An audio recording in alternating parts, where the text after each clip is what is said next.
এই আওয়ামী জাহিলিয়াতের সময় আলেমরা স্বাধীনভাবে বয়ান করতে পারে নাই।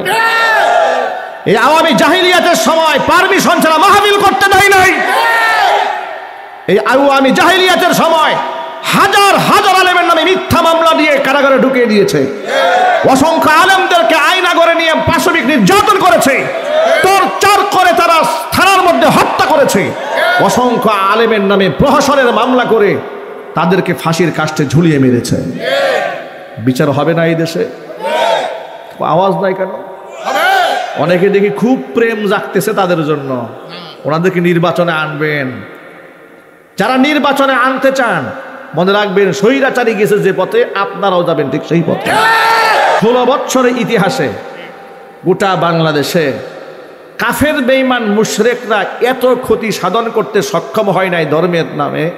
ইসলামের এত ক্ষতি কাফেররাও করে নাই, মুশরিকরাও করে নাই, ইহুদিরাও করে নাই, খ্রিস্টানরাও করে নাই যতটা ক্ষতি করেছে এই দেশের মুনাফিকরা। ঠিক কিনা বলেন? আলেমদের পায়ে ডান্ডা বেরি কারা লাগিয়েছে? হিন্দুরা লাগিয়েছে, খ্রিস্টানরা লাগিয়েছে, ইহুদিরা লাগিয়েছিল, নামধারী তাহাজ্জুদ গুজারি মহিলা লাগিয়েছিল। নিজেকে দাবি করত ওলি বংশের লোক, বলে নাই? কথা বলে না কেন? বলেছে ওলি বংশের লোক। এক ভণ্ড বক্তা আছে আলাউদ্দিন জিলাপি, কয়েকদিন আগে বলতেছে, বঙ্গবন্ধু তো একেবারে সে আল্লাহর ওলি, মানে এত ওলি বংশ। কার নাম জানো বললো? কি খাজা মঈনুদ্দিন চিশতি না কার কথা বললো? মানে বুরহানুদ্দিন, ওনাদের বংশের লোক। মানে পারে না যে আর সে মুআল্লা জোর করে ঢুকাই দিয়ে আসে। কথা ঠিক কিনা বলেন? জীবনে কোনোদিন জালেমের জুলুমের বিরুদ্ধে এদের মুখ থেকে একটা টু শব্দ বের হয় না। এটা ওয়াজে বসেই নবী হাজির নাজির না গায়েব জানে, নবী নূর না মাটি, বাস মারামারি। স্টেজে বসে কুদাকুদি ফালাফালি ছাড়া গোটা জাতির উম্মতে মুহাম্মাদির মুক্তি কামনায়, গোটা জাতির হেদায়েতের লক্ষ্যে না জীবনে এই সমস্ত ভণ্ডদের মুখে নামাজের বয়ান শুনলাম, না রোজার বয়ান শুনলাম, না তাহাজ্জুদের বয়ান শুনলাম, না এদের পর্দা মুখ থেকে পর্দার বয়ান শুনলাম, কোনোদিন শুনলাম না। যত কিলাকিলি গুটাগুটি এই সব মারামারি, হাজির নাজির, গায়েব জানে, খাড়াই পড়বি না মিলাদ না শুয়ে পড়বে, এই হচ্ছে ওয়াজ। এগুলো ছাড়া আর কোনো ওয়াজ নাই। নামাজ রোজার খবর নাই, চায়ের দোকানে বসে আশে করে চলে এমন লাভ দিছে চায়ের কাপ ফাটাই ফেলছে। ঠিক কিনা জুলে বলেন? ফজর নাই, জহুর নাই, আসর নাই, মাগরিব নাই, এশা নাই। উনি পাগল হয়ে গেছে এশকের ঠেলায়। এমন এশকের ঠেলায় টানে গাঞ্জা। এশকের ঠেলায় তো বেটার নামাজ পড়া দরকার ছিল। কথা ঠিক কিনা বলেন? এই জন্য মুনাফিকরা মুসলমানদের সাথে এইভাবে মিশে থাকে। আলহামদুলিল্লাহ আলহামদুলিল্লাহি নাহমাদুহু ওয়া নাস্তাঈনুহু ওয়া নাস্তাগফিরুহু ওয়া নু'মিনু বিহি ওয়া নাতাওয়াক্কালু আলাইহি ওয়া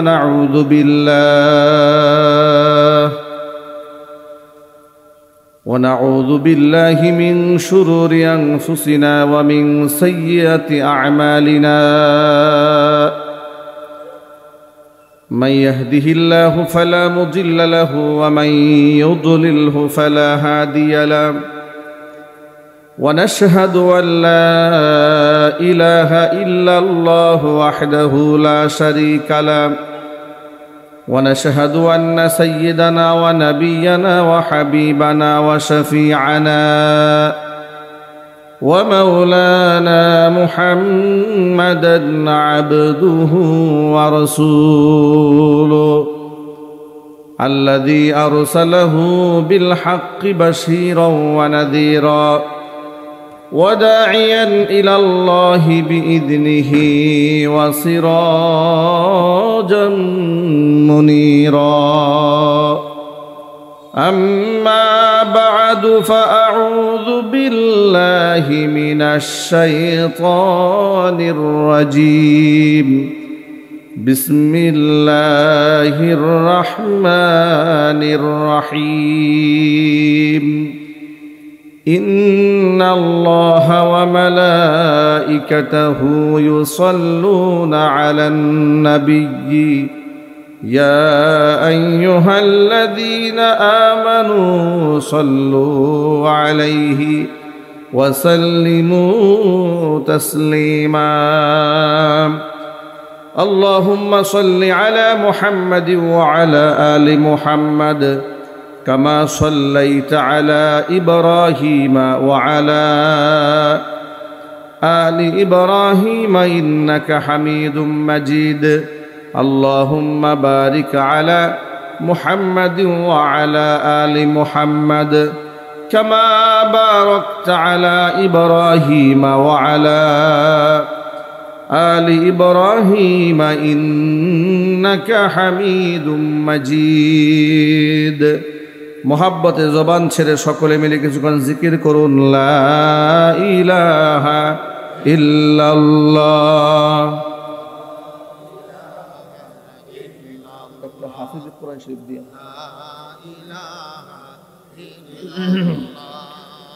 লা ইলাহা ইল্লাল্লাহ লা ইলাহা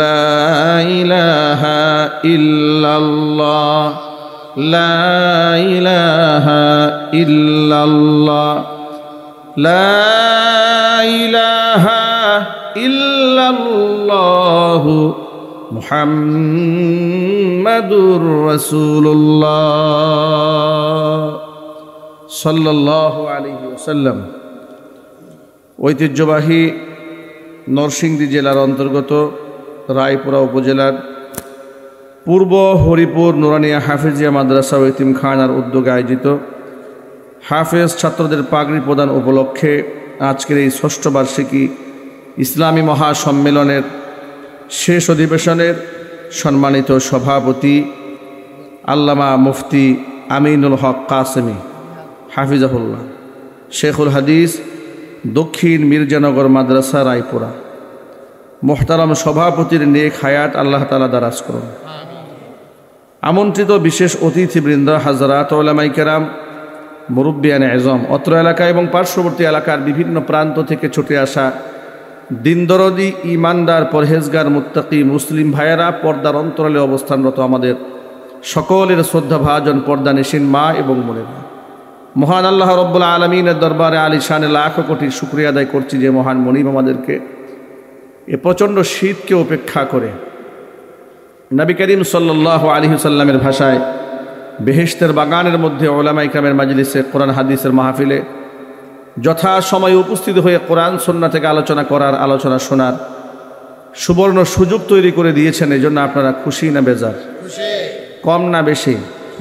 উচ্ছ্বসিত কণ্ঠে খুশি মনে মন প্রাণ উজাড় করে আল্লাহ পাকের শেখানো ভাষায় শুকরিয়া আদায় করছি। জবান ছেড়ে দিয়ে সকলে একযোগে বলছি আলহামদুলিল্লাহ। রব্বানা লাকাল হামদ হামদান কাসীরা তাইয়িবান মুবারাকান ফীহি রব্বানা লাকাল হামদু কামা ইয়ানবাগি লিজালালি ওয়াজহিকা ওয়া আযীমি সুলতানিকা। আল্লাহ রাব্বুল আলামিন আজকের ইসলামী মহাসম্মেলনকে কবুল করুন। পূর্ব হরিপুর নুরানিয়া হাফিজিয়া মাদ্রাসা ও এতিমখানাকে আল্লাহ তাআলা কিয়ামত পর্যন্ত কবুল করুন। মাদ্রাসার সকল হাজাত আল্লাহ তাআলা তার গায়বে খাজানা থেকে মিটিয়ে দিন। অক্লান্ত পরিশ্রম করে এই জান্নাতের বাগান যারা সাজিয়েছেন, দূরদরাজ থেকে শোনার জন্য যারা এসেছেন, আজকের মাহফিলের ওসিলা করে আল্লাহ তাআলা সকলকে পরিপূর্ণ হেদায়েত নসিব করুন। অত্র এলাকার সমস্ত মুর্দিগানের কবরে আযাব আল্লাহ তাআলা কিয়ামত পর্যন্ত বন্ধ করে দিন।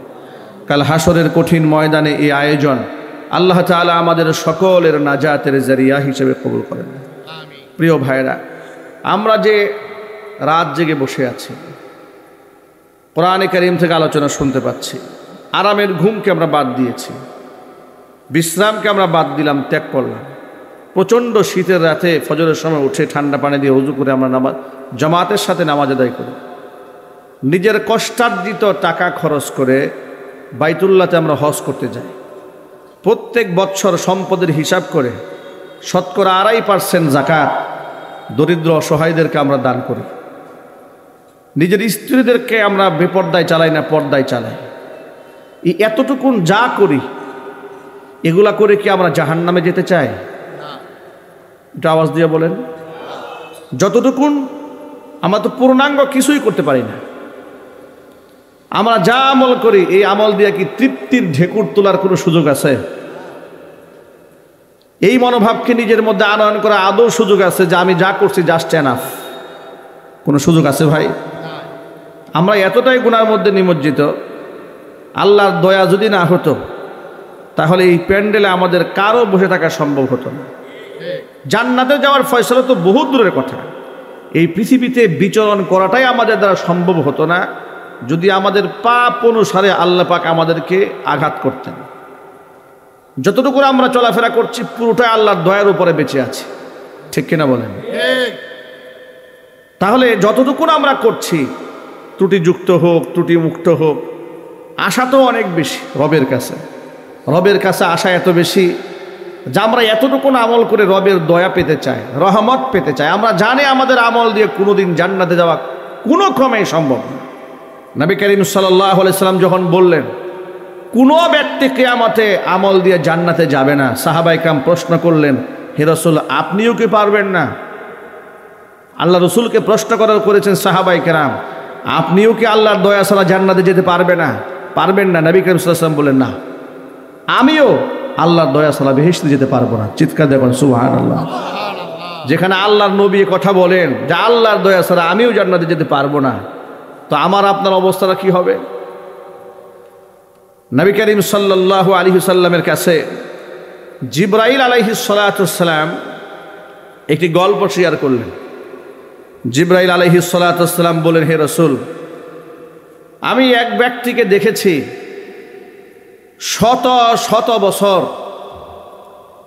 একটি পাহাড়ের উপর দাঁড়িয়ে জীবিকা নির্বাহ করছে। আল্লাহ পাক সেখানে তার জন্য একটা আনার গাছের ব্যবস্থা করেছেন, সেখান থেকে আনারের রস ভক্ষণ করেন, খান। বিষ্ট পানীয় ঝর্ণা ধারার ব্যবস্থা আল্লাহ পাক করে দিয়েছেন। সারা জিন্দেগিতে আমি যত নবী রসুলদের কাছে বারবার এসেছি আমার জীবদ্দশায়, আমি যতবার ওই পাহাড়ের দিকে তাকিয়েছি আমি ততবার দেখেছি ওই লোকটা সেজদায় পড়ে আছে। রাতের বেলায় তাকে আমি কিয়ামে দেখেছি, দাঁড়িয়ে থাকতে দেখেছি, সিজদারত অবস্থায় দেখেছি। এভাবেই সে গোটা জীবনটা পার করে দিয়েছে। 1 বছর 2 বছর নয়, টানা 500 বছর।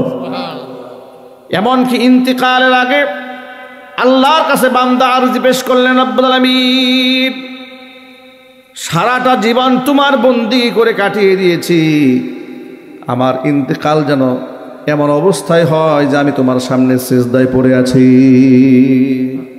আল্লাহ পাক তার সেই তামান্নাও মঞ্জুর করে নিয়েছেন। লোকটা সিজদারত অবস্থায় তার ইন্তিকাল হয়েছে। চিৎকার যখন আল্লাহু আকবার। কিয়ামতের দিন আল্লাহ এই বান্দাকে বলবেন, এই ব্যক্তিকে আল্লাহ কিয়ামতের মাঠে বলবেন, তুমি কি তোমার ইবাদত দিয়ে আমার জান্নাতে যেতে চাও নাকি আমার রহমতে যেতে চাও?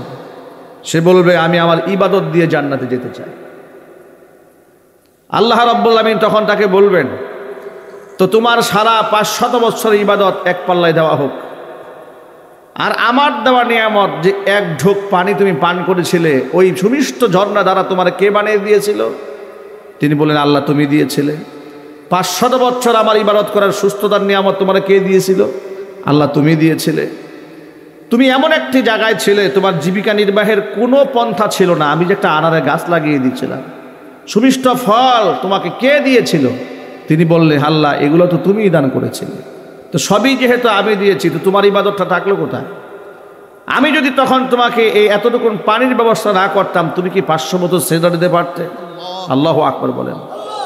তখন ওই ব্যক্তির কাছে 500 বছরের ইবাদত এক পাল্লায় দেওয়া হবে, আরেক পাল্লায় তাকে আল্লাহ রাব্বুল আলামিনের নিয়ামত 1 গ্লাস পানি দেওয়া হবে। দেখা যাবে গোটা জিন্দেগির সারা জীবনের সমস্ত ইবাদত যা করেছে 1 গ্লাস পানি দিয়ে বরাবর হয়ে গেছে। আল্লাহু আকবার বলেন। প্রচণ্ড তৃষ্ণা যখন লাগে, একবারে জীবন উষ্ঠাগত, জিহ্বা বের হয়ে যাচ্ছে, নিঃশ্বাস বন্ধ হয়ে আসতেছে, 1 ঢুক পানির জন্য গোটা দেহ যখন তৃষ্ণার্ত, ঠিক ওই মুহূর্তে এক ঢোক পানির কত দাম, কত মূল্য। কোনো ব্যক্তি যদি ওই সময় তাকে বলে যে তোমার জীবন ভিক্ষা দেওয়া হবে, এক ঢোক পানি তোমাকে দেওয়া হবে, বিনিময়ে তোমার জীবনের অর্জিত সমস্ত সম্পদ তোমাকে লিখে দিতে হবে, তাহলে সে এক সেকেন্ড কার্পণ্য করবে না। আল্লাহ রাব্বুল আলামিন হাসরের ময়দানে এই ব্যক্তিকে এমন বেশি তৃষ্ণার্ত বানাবেন, আল্লাহ রাব্বুল আলামিন তৃষ্ণার্ত অবস্থায় তার সামনে পানি পেশ করবেন। আল্লাহ পাক তখন বলবেন, বান্দারে তোকে পানি পান করাবো, তোর সারা জিন্দেগির বন্দেগি যা আছে সব আমারে দিয়ে দে। বান্দা বলবে, আল্লাহ তোমার জন্য আমি যত ইবাদত করেছি সব আমি তোমাকে দিয়ে দিলাম, বিনিময়ে আমাকে এক ঢোক পানি পান করার সুযোগ করে দাও।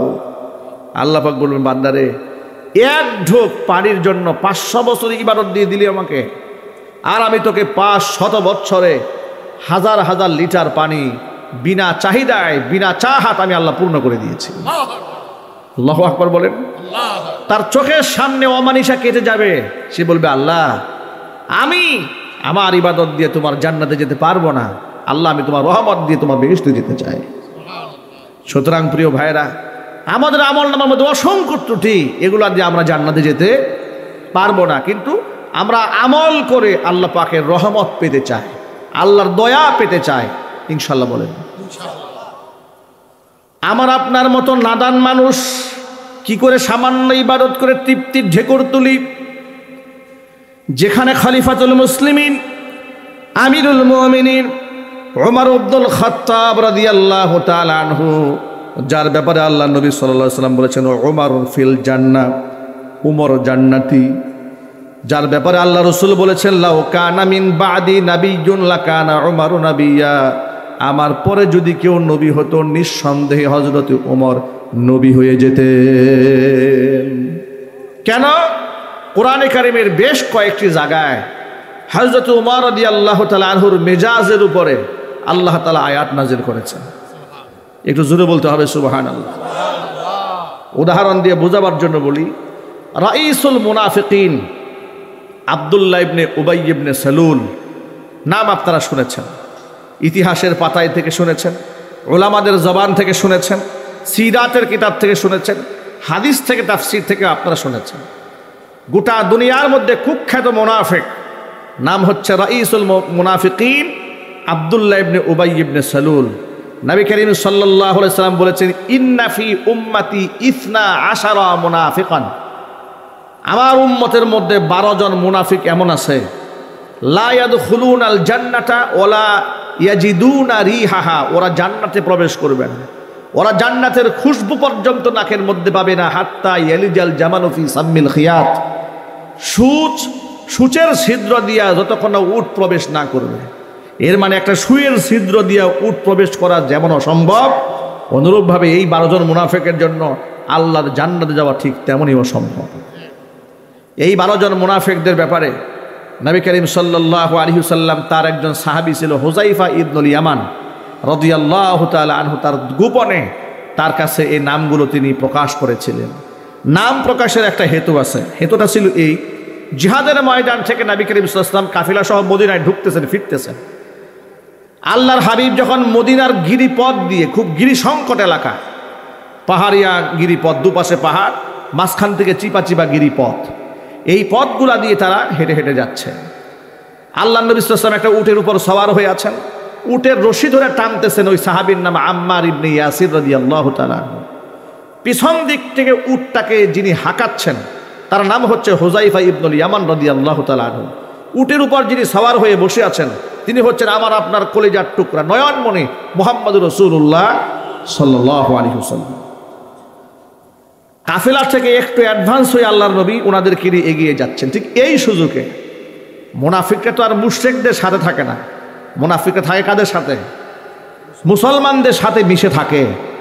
মনে রাখবেন, এই যে মজলিসে আমরা বসে আছি না, এখানেও মুনাফিক থাকা অসম্ভব নয়। কথার আওয়াজ নাই। বিগত 16 বছরের ইতিহাসে গোটা বাংলাদেশে কাফের বেঈমান মুশরিকরা এত ক্ষতি সাধন করতে সক্ষম হয় নাই ধর্মের নামে। ইসলামের এত ক্ষতি কাফেররাও করে নাই, মুশরিকরাও করে নাই। ইহুদিরাও করে নাই, খ্রিস্টানরাও করে নাই, যতটা ক্ষতি করেছে এই দেশের মুনাফিকেরা। ঠিক কিনা বলেন? আলেমদের পায়ে ডান্ডা বেরি কারা লাগিয়েছে? হিন্দুরা লাগিয়েছে, খ্রিস্টানরা লাগিয়েছে, ইহুদিরা লাগিয়েছিল, নামধারী তাহাজ্জুদ গুজারি মহিলা লাগিয়েছিল। নিজেকে দাবি করত ওলি বংশের লোক, বলে নাই? কথা বলে না কেন? বলেছে ওলি বংশের লোক। এক ভণ্ড বক্তা আছে আলাউদ্দিন জিলাপি, কয়েকদিন আগে বলতেছে বঙ্গবন্ধু তো একেবারে সে আল্লাহর ওলি, মানে এত ওলি বংশ। কার নাম যেন বললো, কি খাজা মঈনুদ্দিন চিশতি না কার কথা বললো, মানে হ্যাঁ বুরহানুদ্দিন, ওনাদের বংশের লোক। মানে পারে না যে আর সে মুআল্লায় জোর করে ঢুকাই দিয়ে আসে। কথা ঠিক কিনা বলেন? জীবনে কোনোদিন জালেমের জুলুমের বিরুদ্ধে এদের মুখ থেকে একটা টু শব্দ বের হয় না। এটা ওয়াজে বসেই নবী হাজির নাজির না গায়েব জানে, নবী নূর না মাটি, বাস মারামারি। স্টেজে বসে কুদাকুদি ফালাফালি ছাড়া গোটা জাতির উম্মতে মুহাম্মাদির মুক্তি কামনায়, গোটা জাতির হেদায়েতের লক্ষ্যে না জীবনে এই সমস্ত ভণ্ডদের মুখে নামাজের বয়ান শুনলাম, না রোজার বয়ান শুনলাম, না তাহাজ্জুদের বয়ান শুনলাম, না এদের পর্দা মুখ থেকে পর্দার বয়ান শুনলাম, কোনোদিন শুনলাম না। যত কিলাকিলি গুটাগুটি, এই সব মারামারি, হাজির নাজির, গায়েব জানে, খাড়াই পড়বি না মিলাদ না শুয়ে পড়বে, এই হচ্ছে ওয়াজ। এগুলো ছাড়া আর কোনো ওয়াজ নাই। নামাজ রোজার খবর নাই, চায়ের দোকানে বসে আশে করে চলে এমন লাভ দিছে চায়ের কাপ ফাটাই ফেলছে। ঠিক কিনা জোরে বলেন? ফজর নাই, জহুর নাই, আসর নাই, মাগরিব নাই, এশা নাই। উনি পাগল হয়ে গেছে এশকের ঠেলায়। এমন এশকের ঠেলায় টানে গাঞ্জা। এশকের ঠেলায় তো বেটা নামাজ পড়া দরকার ছিল। কথা ঠিক কিনা বলেন? এই জন্য মুনাফিকরা মুসলমানদের সাথে এভাবে মিশে থাকে। তো মুজাহিদ বাহিনীদের সাথে মুনাফিকরা মিশেছিল। যখন তারা দেখলো আল্লাহর নবী সাল্লাল্লাহু আলাইহি সাল্লাম মদিনাতুল মুনাওয়ারার গিরিপথ দিয়ে ঢুকেছেন, সামনে মাত্র আম্মার ইবনে ইয়াসির একা, পিছনে মাত্র একা হুযায়ফা ইবনুল ইয়ামান। এই সুযোগে যদি আমরা মুহাম্মদ সাল্লাল্লাহু আলাইহি সাল্লামকে শেষ করে দিতে পারি, আমাদের মিশন সাকসেস। এই জন্য 12 জনে একসাথে মুহাম্মদ সাল্লাল্লাহু আলাইহি সাল্লামের উপর ঝাঁপিয়ে পড়েছে। আল্লাহর নবী আল্লাহর পক্ষ থেকে ইশারায় তিনি পিছন দিকে তাকিয়েছেন। হুযায়ফা ইবনুল ইয়ামানকে ডেকে বললেন, হুযায়ফা তোমার হাতে ঢাল আছে? বলে জি হুজুর আছে। ঢাল দিয়া ওদেরকে মোকাবেলা করো। যখনই গিরিপথ থেকে ঘোড়াগুলো আসতেছিল, ঘোড়ার পৃষ্ঠে সওয়ার হয়ে ওরা আসতেছিল, উনি বাম হাত দিয়া ঢাল দিয়া মুখের উপরে এত জোরে আঘাত মারতেছিলেন, চিৎকার দিয়ে আঘাত মারতেছিলেন। হঠাৎ করে 12 জন অতর্কিত হামলা করার পরেও যখন প্রটেস্ট করা হচ্ছে, এদেরকে দফা করা হচ্ছে, এরা ভয় পেয়ে গেছে। কি ব্যাপার, সামনে তো সংখ্যা খুব কম মনে করেছিলাম, বেশি বেশি আছে নাকি? ভয়ে এগুলো সব পিষ্ট হয়ে পালায় গেছে। এই ঘটনাকে কেন্দ্র করে মুহাম্মদ সাল্লাল্লাহু আলাইহি ওয়াসাল্লাম এই 12 জন নামের তালিকা হুযায়ফা ইবনুল ইয়ামানের কাছে গোপনে বর্ণনা করেন এবং হুযায়ফা ইবনুল ইয়ামানকে বলে দেন যে এই মুনাফিকদের নাম তুমি পাবলিকলি প্রচার করবে না। যেহেতু তিনি পাবলিকলি প্রচার করতেন না, কিন্তু হুযায়ফা ইবনুল ইয়ামান রাদিয়াল্লাহু তাআলা আনহু মুনাফিকদের নাম জানতেন। এই জন্য তার উপাধি দেওয়া হয়েছিল সাহিবু সিররি রাসূলিল্লাহি সাল্লাল্লাহু আলাইহি ওয়াসাল্লাম, আল্লাহর নবীর গোপন রহস্যবিদ। এই সাহাবীর উপাধি ছিল। আল্লাহু আকবার বলেন। মুনাফিকদের জন্য আল্লাহর নবী সাল্লাল্লাহু আলাইহি ওয়াসাল্লাম যেহেতু দয়ার নবী ছিলেন, মায়ার নবী ছিলেন, কুখ্যাত কাফেরদের জন্য যার অন্তরের মধ্যে মায়া ছিল, মায়া যে ছিল তার হাজারো প্রমাণ ইতিহাসের পাতায়, সিরাতের পাতায় আছে না নাই? আরো জোরে বলেন। তায়েফের ময়দানে পাগল বলে আল্লাহর হাবিবকে যখন রক্তাক্ত করা হয়েছিল, জখম করা হয়েছিল, তিনটি জায়গার মধ্যে আল্লাহর নবী বেহুশ হয়ে গিয়েছিলেন। হুশে আসার পরে ফেরেশতা তার কাছে আবদার জানিয়েছিলেন, হে নবীজি, আপনি যদি আমাকে পারমিশন দেন, 2 পাশ থেকে পাহাড় চাপ দিয়া এদেরকে শেষ করে দেই। আল্লাহ নবী সাল্লাল্লাহু আলাইহি ওয়াসাল্লাম তখনও বদদুয়া করেন নাই। হুজুর বলেছেন, ওরা চিনে নাই বিদায় আমার সাথে এই আচরণ করেছে। যেই নবীজির অন্তরে কুখ্যাত কাফেরদের জন্য এত মায়া হয়, মুনাফিকদের জন্য নবীজি সাল্লাল্লাহু আলাইহি ওয়াসাল্লামের মায়া ছিল, যাতে করে আল্লাহ রাব্বুল আমিন এদেরকে মাফ করে দেন। এই মুনাফিকদের সর্দার আব্দুল্লাহ ইবনে উবাই ইবনে সালুল মারা গেল। মারা যাওয়ার পরে তারই ছেলে আব্দুল্লাহ ইবনে আব্দুল্লাহ, তিনি আবার রাসূল পাক সাল্লাল্লাহু আলাইহি ওয়াসাল্লামের খাঁটি সাহাবী ছিলেন। আল্লাহু আকবার। বাবা কুখ্যাত মুনাফিক আর ছেলে বিখ্যাত সাহাবী। সুবহানাল্লাহ। ছেলে আল্লাহ রাসূলের কাছে আসলেন, হে আল্লাহর হাবিব, আমি জানি আমার বাবা বড় বেয়াদবি করেছে, আপনার সাথে গুস্তাখি করেছে, মুসলমানদের সাথে অনেক প্রতারণা করেছে, কিন্তু হাজার হলেও আমি তো ছেলে, উনি তো আমার বাবা হন, বাবার প্রতি আমার মায়া আছে। হে নবীজি, আমার বাবাকে কবরে মাদফুন করার জন্য যে কাফনের কাপড়টা পরাবো, এটা দুনিয়ার সাধারণ কাপড় দিয়ে পরাতে চাই না, আপনার ব্যবহৃত একটা জুব্বা দিয়ে দেন। সুবহানাল্লাহ বলবেন না ভাই? ছেলে রসুলের কাছে আসছে বাবার জন্য আবদার করতে, আপনার ব্যবহৃত একটা জুব্বা দেন। হুজুর বলে, নিয়ে যাও, জুব্বা নিয়ে যাও। জুব্বা দিয়ে দিলেন। হে রসুল, আমার বাবার জানাজার নামাজের ইমামতি আপনি করবেন। রসুল বললেন, আমি করব।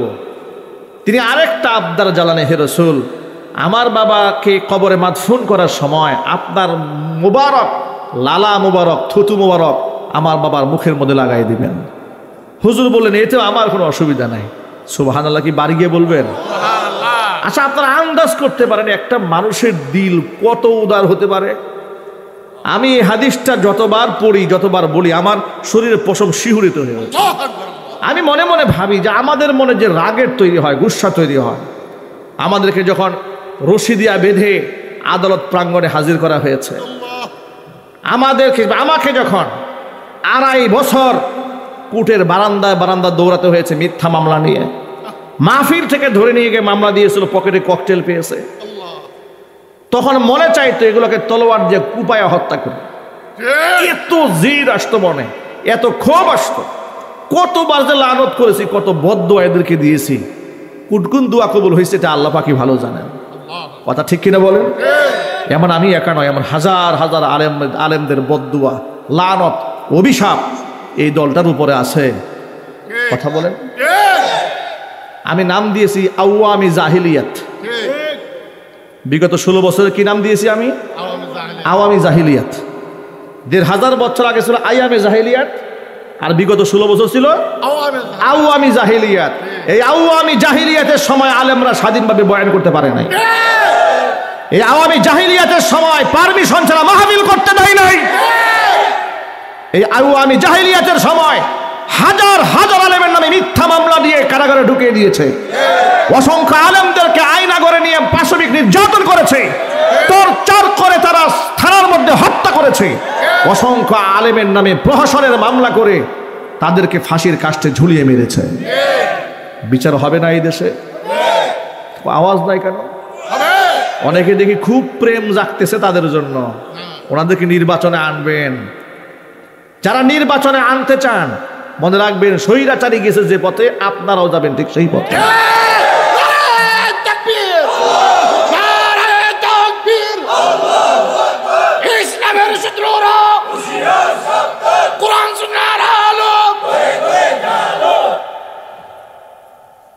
আমি অবাক হয়ে যায়, তাদের প্রতি আমাদের এত ক্ষোভ তৈরি হতো, এত ব্যথা হতো, কিন্তু নবী করিম সাল্লাল্লাহু আলাইহি ওয়াসাল্লাম জানতেন যে এই লোকটা মুনাফিকদের সর্দার। এরপরেও নিজের ব্যবহৃত জুব্বা দিয়ে দিয়েছেন কাফনে কাপড় পরাবার জন্য। সুবহানাল্লাহ বলবেন না?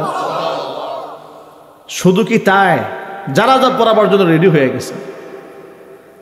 আল্লাহর নবী সাল্লাল্লাহু আলাইহি ওয়াসাল্লাম জানাজা পরাবার যখন রওনা হয়ে গেলেন, ওমরে ফারুক রাদিয়াল্লাহু তাআলা আনহু পিছন দিক থেকে জামা টান দিয়ে ধরলেন।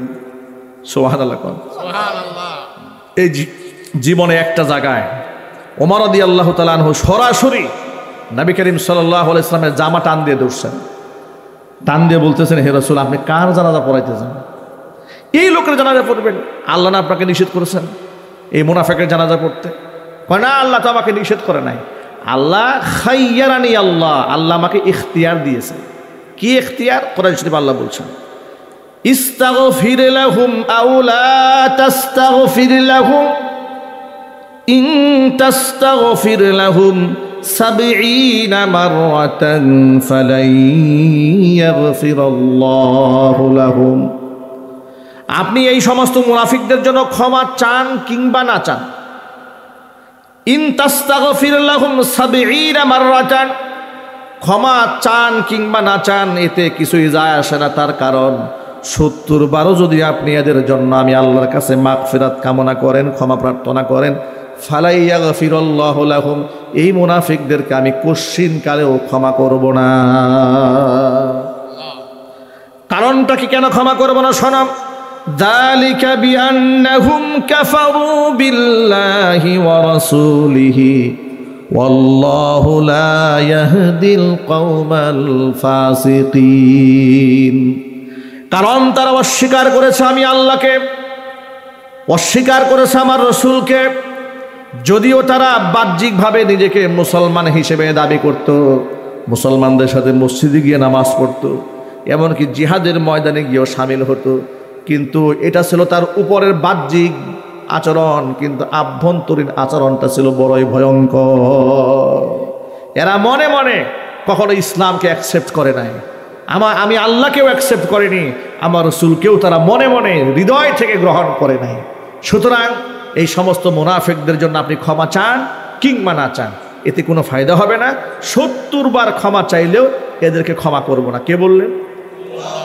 আল্লাহ রসুল বললেন, হে ওমর, আল্লাহ বলেছেন যে 70 বার ক্ষমা চাইলেও ক্ষমা করবেন না, তবে আমি 70 বারের চাইতে বেশি ক্ষমা চাবো, আল্লাহ যেন ক্ষমা করেন। আল্লাহু আকবার বলেন। এ কি হৃদয়, সুবহানাল্লাহ, এ কি আত্মা! যারা তাকে মারতে চায় তার মাগফিরাত কামনায় নবী করিম সাল্লাল্লাহু আলাইহি ওয়াসাল্লাম উতালা হয়ে উঠলেন, ভালোবাসা দেখালেন। হাত্তাকে আল্লাহর নবী তার জানাজার নামাজ পড়াতে গেলেন, পিছন দিক থেকে হযরত ওমর জামা টান দিয়ে ধরলেন, নবী কার জানাজা পড়েন? হুজুর বলেন, আল্লাহ আমাকে নিষেধ করেন নাই, আল্লাহ তো বলেছেন 70 বার তওবা করলেও ক্ষমা চাইলেও মাফ করবেন না, আমি তার থেকে বেশি বলবো কি? আল্লাহ রাব্বুল আমিন যদি আমাকে বলেন 100 বার কারো জন্য ক্ষমা প্রার্থনা করলে আল্লাহ ক্ষমা করে দিবেন, আমার সেই উম্মতের জন্য আমি সেই 100 বারই আল্লাহর কাছে ক্ষমা প্রার্থনা করব। জানাজার নামাজ ঠিকঠাক মতো পড়ালেন। হযরত উমরের মনে ব্যথা, হুজুর কার জানাজা পড়াইছে, মনে খুব কষ্ট। নামাজ পড়িয়ে রসুল বাড়ি গেলেন, আল্লাহ রাব্বুল আমিন জিবরাইলকে পাঠাই দিলেন, জিবরাইল আমার রসুলের কাছে গিয়ে বলো, ওয়ালা তুসাল্লি আলা আহাদিম মিনহুম মাতা আবাদান ওয়ালা তাকুম আলা কবরিহি ইন্নাহুম কাফারু বিল্লাহি ওয়া রাসূলিহি ওয়া মাতু ওয়া হুম ফাসিকুন। অনবীজি আজকের পর থেকে এই মুনাফিকদের কেউ যদি মারা যায়, লা তুসল্লি, আপনি জানাজার নামাজ পড়াবেন না, আবাদা, কোশ্চিন কালেও আপনি এদের জানাজা পড়াবেন না, ওয়ালা তাকুম আলা কবরিহি, এদের কবরের পাশে গিয়ে আপনি দাঁড়াবেন যে এদের জন্য একটু দোয়া করবেন, সেটাও করবেন না। হারাম করে দিলাম। কে হারাম করলেন? মুনাফিকদের জানাজার নামাজ পড়া কে হারাম করে দিলেন? আল্লাহ পাক হারাম করে দিয়েছেন।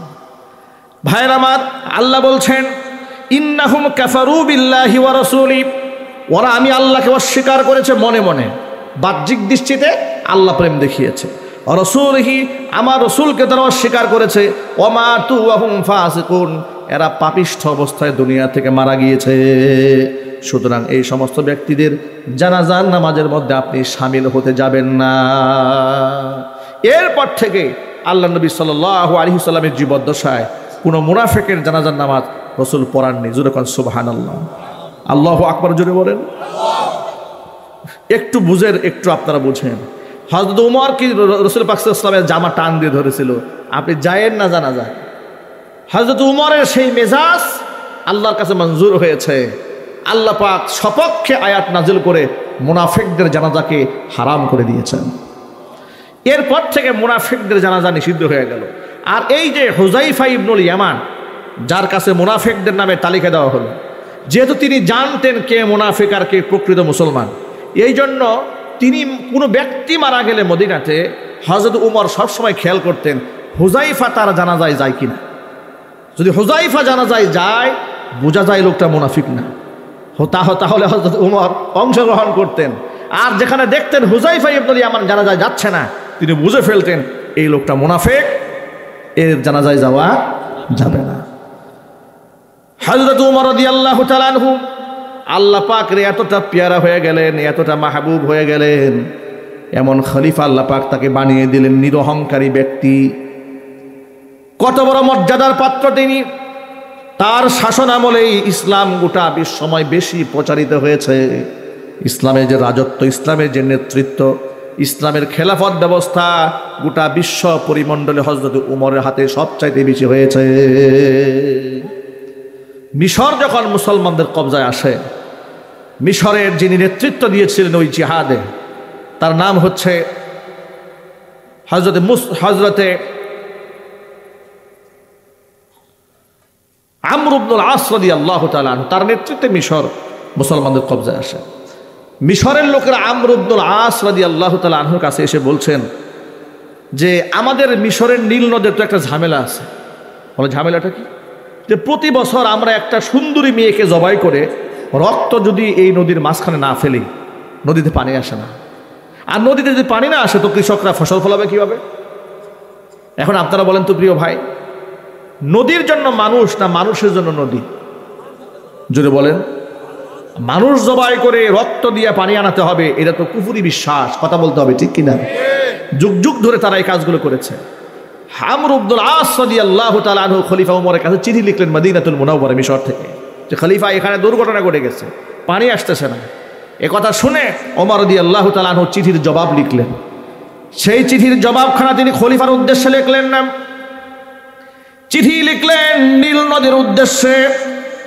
চিঠির ভাষা ছিল আইয়াতুহান নীল, ও নীল নদ, লাউ জারাইতি বিনাফসিকি ফালা তাজরি, প্রবাহমান হওয়ার ক্ষমতা যদি নিজের থেকে তোমার থাকে তাহলে নদী পানি প্রবাহিত হওয়ার কোনো দরকার নাই।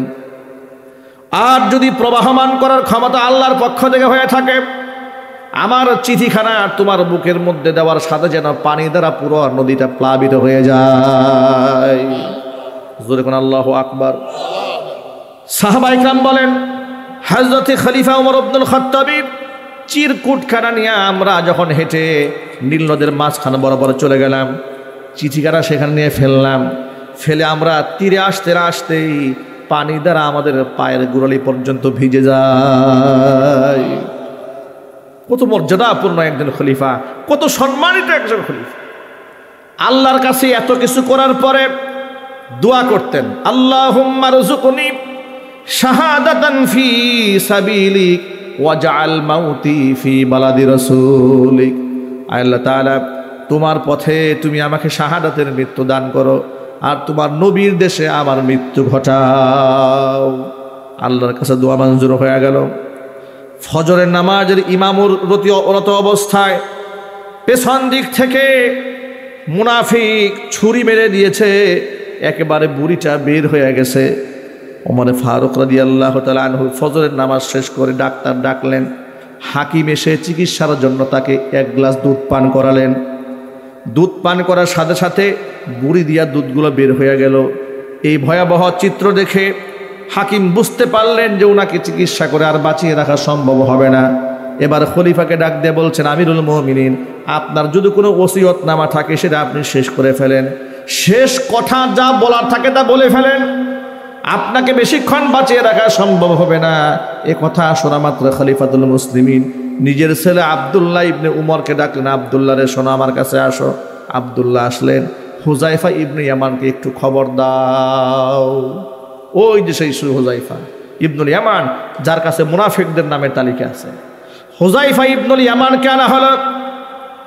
খলিফাতুল মুসলিমিন আল্লাহর পথের পথিক হয়ে শাহাদাতের পেয়ালা পান করে দুনিয়া থেকে বিদায় নেওয়ার সময় হুজাইফা ইবনুল ইয়ামানকে চোখের পানি ছেড়ে চিৎকার দিয়ে আল্লাহর নামের কসম দিয়ে বলছে, ও হুজাইফা, আমি আল্লাহর নামের কসম দিয়ে তোমাকে বলি, আল্লাহর নবী যে তোমার কাছে 12 জন মুনাফিকের নামের তালিকা দিয়েছিল, ওই 12 জনের তালিকার মধ্যে আমি উমরের নামটা কি আছে নাকি?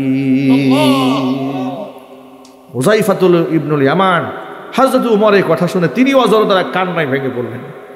খলিফা এই কেমন বিনয়ী মানুষ এটা! সুবহানাল্লাহ বলেন।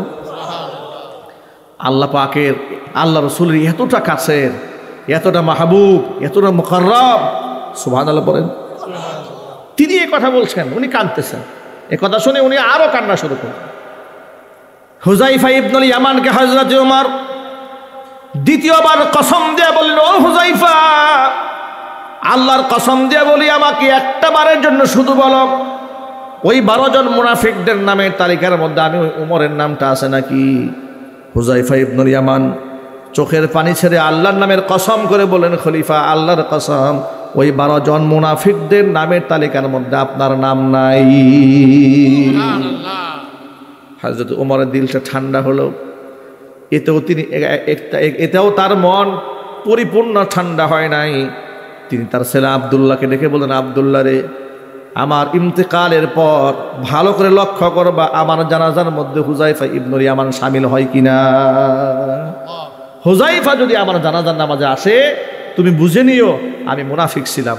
সুবহানাল্লাহ বলেন, আল্লাহু আকবার বলেন। নিজের ছেলে আব্দুল্লাহ ইবনে উমরকে ডেকে বলছেন, আব্দুল্লাহ রে শোনো, উম্মুল মুমিনিন মা আয়েশা সিদ্দিকা রাদিয়াল্লাহু তাআলা আনহার কাছে যাবে, আমার পক্ষ থেকে একটা আবদার জানাবে, খলিফাতুল মুসলিমিন পরিচয় দেবে না, পরিচয় দিয়া বলবা আপনার সন্তান উমর ইবনুল খাত্তাবের পক্ষ থেকে একটা আরজি পেশ করা হয়েছে। তার শাহাদাতের পরে তিনি তার পরম দুই বন্ধু মুহাম্মদ সাল্লাল্লাহু আলাইহি ওয়াসাল্লাম এবং আবু বকর সিদ্দিক রাদিয়াল্লাহু তাআলা আনহুর পাশে একটু জায়গা নিয়ে চিরনিদ্রায় শুয়ে যেতে চান। জায়গাটা যেহেতু মা আয়েশার জন্য, মা আয়েশার ঘর, মা আয়েশা পারমিশন দিলে হবে।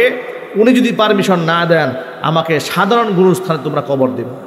আল্লাহু আকবার। মা আয়েশার কাছে যাওয়া হলো। মা আয়েশা অঝোর ধারায় কান্না করতেছিলেন খলিফার জন্য।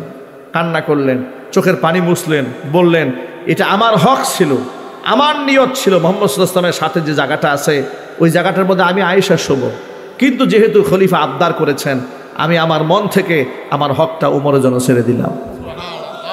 হযরত উমরকে বিষয়টি জানানো হলো। তিনি এতেই ক্ষান্ত হননি। তিনি বললেন, এটা তো আমি জীবদ্দশায় বেঁচে আছি, এমন তো হতে পারে মুখের সামনে মানুষকে না বলা যায় না। উনি হয়তো মন থেকে বলেন নাই।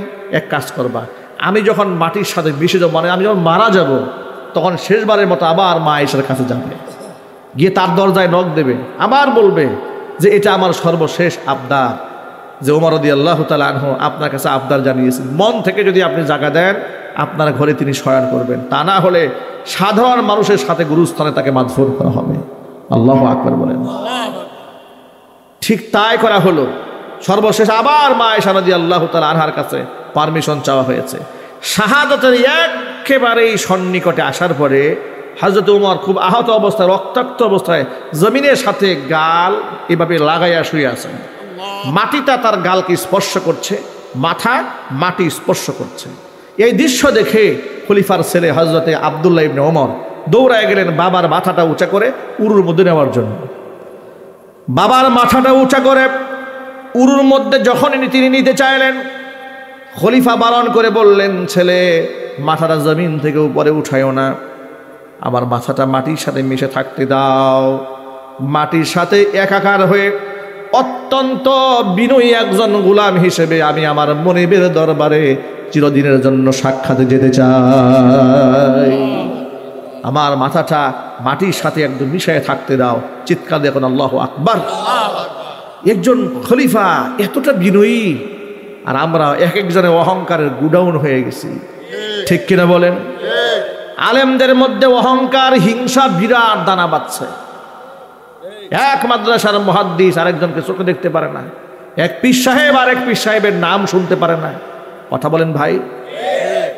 এক হুজুর, এক ইমাম আর এক ইমামকে সহ্য করতে পারছেন না, সমালোচনার ঝড় বয়ে তুলছে। আল্লাহ আমাদের হেফাজত করো। আরো জোরে কোন আমিন। আত্মসমালোচনা এগুলো হওয়া উচিত। মুহাম্মদ সাল্লাল্লাহু আলাইহি সাল্লামের আদর্শ অনুসারী বলে নিজেদেরকে দাবি করি। অমুসলিমদের জন্য আল্লাহর নবীর যতটুকু শ্রদ্ধা ছিল, একজন আলেম হয়ে একজন আলেমের প্রতি সেই শ্রদ্ধা আমাদের নাই। কথা ঠিক কিনা বলেন? এমন দৃশ্য আমি নিজ চোখে দেখেছি। এক বক্তা স্টেজ থেকে বয়ান করে শেষ করেছে, আরেক বক্তা স্টেজে উঠেছে, সামান্য সৌজন্যবোধ সালাম মুসাফা করবে, এতটুকু সৌজন্যবোধও করার মতো মন মানসিকতা নাই। এক মাহফিলে ওয়াজ করতে গেছে, পাশাপাশি দুইজন দুই রুমে বসে আছে।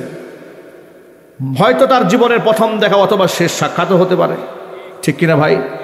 আমরা কোথাও ওয়াজে গেলে লোকেরা কত ভালোবাসা নিয়ে আমাদের সাথে সাক্ষাৎ করতে আসে, আমাদের হাত ধরে চুমা খায়, কপাল ধরে চুমা খায়, জুতাটা মুছে দিতে চায়।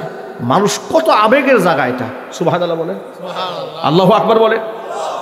কিশোরগঞ্জে এক মাহফিলে গেছি, স্টেজ থেকে নামার সময় দিনের বেলা মাহফিল ছিল, বাদ আসর, মানে এরকম খেরখোটা দেওয়া আছে, প্রচণ্ড ধুলা উড়েছে। গিয়ে দেখি আমার কালো জুতা সাদা হয়ে আছে। একটা ছেলে গায়ে রুমাল খুলে জুতা মুছতেছে, মাথার রুমাল দিয়ে জুতা মুছতেছে। আমি টান দেয়, এই ছেলে কি করো তুমি?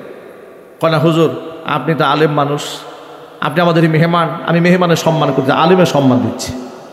সুবহানাল্লাহ বলেন, আল্লাহু আকবার বলেন। কতটুকু আবেগ একজন আলেমের প্রতি মানুষের থাকে।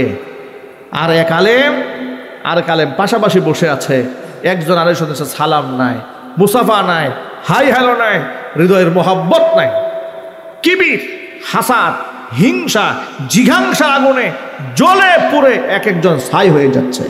কথা ঠিক কিনা বলে? আলেমদের মধ্যকার যদি আচরণ হয়, মানুষ শিখবে কার কাছ থেকে? জানবে কার কাছ থেকে? বুঝবে কার কাছ থেকে? শুধু ওয়াজ থেকে মানুষ শিক্ষা গ্রহণ করে না, মানুষ মানুষের মুআমালাত থেকেও শিক্ষা গ্রহণ করে। স্টেজে উঠার পরে আমার আচরণটা কি ছিল, এই আচরণটাও একটা মেসেজ, ঠিক কিনা বলে? শুধু ওয়াজ তো মেসেজ না, একেবারে অভিনয় করে কাইন্দা টাইন্দা একবারে বিনাশ করে ফেলছে, খুব কাঁদতেছে, পুরোটাই নাটক। বেশিরভাগ জায়গায় খুব অভিনয়, কান্নাকাটি করে একেবারে মেসাকার করে ফেলতেছে, অথচ আমল আখলাক আবু জেহেলের চেয়েও খারাপ। সালাম মুসাফা করে দেখেন, গরমে কাছে যাইতে পারবেন না, ঠেলার অহংকারের ঠেলায় কাছেই যেতে পারবেন না, সাক্ষাৎই করবেন না। 32 জন পিএস, 33 জন খাদেম, 34 জন বডিগার্ড। কথা বল না কেন? এ বাস্তবতা আছে না নাই? সম্পূরকভাবে একটা কথা বলতে হয়। হ্যাঁ, বক্তা যখন অনেক বড় হয়ে যায়, অনেক সময় বিড়ম্বনার শিকার হন, সেটা ভিন্ন জিনিস। যেমন লাখো মানুষ, হাজারো মানুষ, কয়জনের সাথে তিনি মুসাফা করবেন, সেটা সিচুয়েশন ভিন্ন, কিন্তু তার মন চায়, সেটাও তার আচরণেই বলে দেবে যে আসলে মন চায় কিনা। দেখবেন কোনো লোকজন নেই, এমনিতেই একজন আসছে মুসাফা করার জন্য, এই আচরণ আছে না নাই? কথা বলতে হবে, আছে না নাই? ভণ্ডামি, কসম আল্লাহ, এগুলার নাম ইসলাম নয়, পুরোটাই ভণ্ডামি। ইসলাম মানুষকে বিনয়ী বানায়, অহংকারী বানায় না। আল্লাহর নবী সাল্লাল্লাহু আলাইহি ওয়াসাল্লাম বলেছেন, মান তাওয়াদা লিল্লাহি রাফাআহুল্লাহ, যেই ব্যক্তি আল্লাহর জন্য বিনয়ী হয়ে যায়, আল্লাহ পাক তাকে বড় বানিয়ে দেয়। এই জন্য রাসূল আমাদের জন্য দোয়াও শিখিয়ে দিয়েছেন, আল্লাহর কাছে সবসময় দোয়া করবেন, আল্লাহুম্মা জাআলনি ফি আইনি সগীরা ওয়া ফি আয়ুনিন নাসি কাবীরা। আয় আল্লাহ তাআলা, আমার নিজের দৃষ্টিতে তুমি আমাকে ছোট বানাও, ওয়া ফি আয়ুনিন নাসি কাবীরা, মানুষের দৃষ্টিতে আল্লাহ তুমি আমাকে বড় বানায়া দাও। নিজের দৃষ্টিতে নিজেকে কখনো বড় ভাববেন না, নিজেকে সবসময় ছোট ভাববেন, মহান আল্লাহ আপনাকে বড় বানিয়ে দিবে। ইমাম আহমদ ইবনে হাম্বল রহমাতুল্লাহি আলাইহির নাম শুনেছেন? কারা কারা শুনছেন? হাত দেখে। ইমাম আহমদ ইবনে হাম্বল রহমাতুল্লাহি আলাইহি, অনেকে নামও শুনেন, আহারে কপাল পোড়া, আফসোস আমাদের জন্য। জগৎ বিখ্যাত একজন এত বড় ফাকিহ, এত বড় ইমাম, এত বড় মুজতাহিদ, তার নামটা অনেকে শুনে না, কিন্তু সিনেমার নায়ক নায়কের নাম সব জানে, ঠিক কিনা বলেন? এই যে পৃথিবীতে 4টা মাযহাব আছে না, হানাফি মাযহাব, শাফিঈ মাযহাব, মালিকি মাযহাব, হাম্বলি মাযহাব। এই যে হাম্বলি মাযহাবের ইমাম যিনি, তিনি হচ্ছে ইমাম আহমদ ইবনে হাম্বল রাহমাতুল্লাহ। মুসনাদে আহমদ একটা কিতাব লিখেছেন, মুসনাদে আহমদের এক কিতাবের মধ্যে হাদিস জমা করেছেন 50,000। ছোটখাটো মুহাদ্দিস মনে হয় নাকি? কি বলেন? ছোট্ট মুহাদ্দিস, মক্তব পুরো মুহাদ্দিস। আমাদের তো অঞ্চলের মধ্যে মুহাদ্দিসের অভাব নাই, যদি হাদিস পড়তে জানা না। কথা বলে না কেন? হাদিসের এবারও ঠিক নাই, নামের শুরুতে মুহাদ্দিস। শাইখুল হাদিস নাম লেখা, সূরা ফাতিহা ঠিক না, পোস্টারে লেখা মুফতি, জানেও না মুফতি কোন সিগা। কথা বলেন, ঠিক কিনা বলেন? নামের শুরুতে মুফতি লেখা, মাজারে গিয়ে সেজদা দিয়ে পড়ে আছে, কপাল পুরা। নামের শুরুতে মুফতি লেখা, মাজারের পানির মধ্যে ডুব দিছে, আর কয় এই পানির মধ্যে বরকত আছে। শয়তানের তো সীমা থাকা দরকার। এই গোটা দুনিয়ার মধ্যে একমাত্র পানি বরকত জমজমের পানি। কথা আওয়াজ নাই কেন ভাই? মিজাবে রহমতের পানি, কাবা ঘরের ছাদ বেয়ে যে পানিটা পড়ে বরকতের পানি, বৃষ্টির পানি আল্লাহ রহমতের পানি, বরকতের পানি। ঠিক কিনা বলেন? উনি বলতেছে যে এখানে মানুষের ওযু, গোসল, কাশ, কফ সব ফালায় রাখতেছে, আর ওই জায়গায় বরকত, বিরাট বরকত। শয়তান গোসল করে আর বলে যে এই পানি খাওয়ার কারণে আমার গলা খুব ভালো থাকছে। নাউজুবিল্লাহ বলেন। আহারে আকীদা, আহারে ঈমান, আহারে মাওলানা, নামে শুনতে মুফতি। এই যদি হয় মুফতির অবস্থা। হাদিস শরীফে এসেছে কিয়ামতের আগে হক্কানি আলেমরা আস্তে আস্তে বিদায় হবে দুনিয়া থেকে। বিদায় হতে হতে দেখেন হুট করে কিন্তু দুনিয়া থেকে ইলম আল্লাহ উঠাই নেবে না। লা ইয়াকবিজুল ইলমা ইনতিজাআ ইয়ানতাজিউহু মিনান নাস ওয়ালাকি ইয়ানতাজিউল ইলমা বিকবজিল উলামা। হুট করে দুনিয়া থেকে ইলম গায়েব হয়ে যাবে না। ইলম দুনিয়া থেকে উঠাই নেওয়ার আল্লাহর নিজাম হচ্ছে হক্কানি আলেমদের মৃত্যু ঘটায় দেওয়ার মাধ্যমে ধীরে ধীরে ইলম দুনিয়া থেকে উঠে যাবে। হাত্তা ইদা লাম ইয়াবকা আলিমুন বা আলিমান, যখন কোনো আলেম আর বাকি থাকবে না, ওই সময় ইত্তাখাযান নাসু রুউসান জুহালা, মূর্খদেরকে লোকেরা মুফতি বানায় মনে রাখবে। এরপরে ফাসুইলু, তার কাছে বিভিন্ন মাসালা জিজ্ঞেস করা হবে। তখন তো নিজেকে সে বড় মৌলবী মনে করেছে, জবাবটা না দিলে কেমন দেখা যায়। ফাআফতাও, ফতোয়া দিয়ে বসবে। লেখাপড়ার নামে খবর নাই, ফতোয়া দিয়ে বসবে। ফাদল্লু আদল্লু, নিজেও গুমরা হবে, গোটা জাতিকে গুমরা বানায় ছাড়বে। ঠিক কিনা বলেন? ওই যে একজন দেখলাম আসার সময় আজকে ফতোয়া দিতেছে, জিজ্ঞেস করা হয়েছে চেয়ারে বসে নামাজ পড়া হবে কিনা। এখন উনি ফতোয়ার জবাব দিচ্ছে, প্রশ্নের জবাব দিচ্ছে। চেয়ারে বসে যে ব্যক্তি নামাজ পড়বে এর নামাজ তো হবে না, ওর বাপের নামাজও হবে না। ফতোয়া কাকে বলে? উত্তরের স্টাইলটা কি? তার নামাজ তো হবে না, ওর বাপের নামাজও নাকি হবে না। আল্লাহ আমাদেরকে হেদায়েত দান করুক।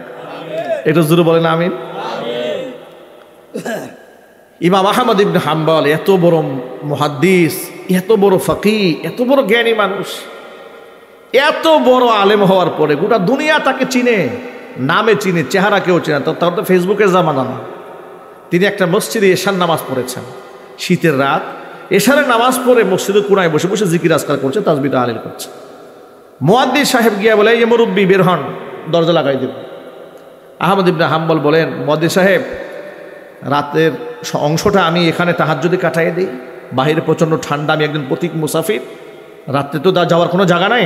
আমি এখানে বসে জিকির আজকার করি, তাসবিহ তাহলিল করি, সকালবেলা ফজরের নামাজ জামাতের সাথে শামিল হয়ে বের হয়ে যাব। মুয়াদ্দিস সাহেব বলেন, এই সমস্ত কথা এখানে চলবে না, আগে বের হন, পরে কথা হবে।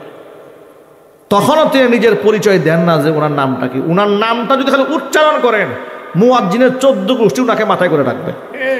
ঠিক কিনা বলেন? নামটা বলেন না, নামটা বললেন না, মসজিদ থেকে বের হয়ে গেলেন। মসজিদ থেকে বের হয়ে গিয়ে অদূরেই দেখতে পেলেন একটা ছেলে রুটির দোকানদার রুটি বানাচ্ছে।